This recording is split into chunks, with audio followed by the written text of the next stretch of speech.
నిమ్మకాయ పచ్చడి పార్ట్ 2 వీడియోనండి. ముక్కలు ఇలా 15 రోజుల పాటు బాగా ఊరిన తర్వాత పచ్చడి కలుపుతున్నాను. ఇప్పుడు పాన్ పైన 2 స్పూన్స్ మెంతులు వేసుకొని లైట్‌గా ఫ్రై అయిన తర్వాత 2 స్పూన్స్ ఆవాలు కూడా వేసుకొని ఫ్రై చేసుకొని పూర్తిగా చల్లారిన తర్వాత మిక్సీ జార్‌లోకి వేసుకొని మెత్తని పొడిలా చేసుకోండి. ఇప్పుడు ఈ ముక్కల్లోకి పొడి చేసిన మెంతుపిండి అలానే 1 గ్లాస్ వరకు కారం వేసుకున్నాను. 1 గ్లాస్ ఉప్పుకి 1 గ్లాస్ కారం అయితే సరిపోయిద్దండి. కారంని కొద్ది కొద్దిగా వేసుకుంటూ కలుపుతున్నాను.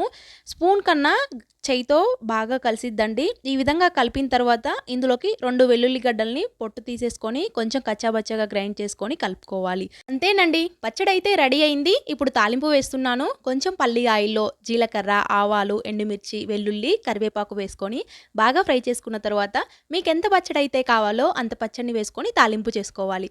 చాలా చాలా బావుంటుంది. దీనికన్నా ముందు నేను పార్ట్ 1 కూడా అప్‌లోడ్ చేశానండి. అది చూసి ఇది చూస్తే మీకు క్లియర్‌గా అర్థమవుతుంది.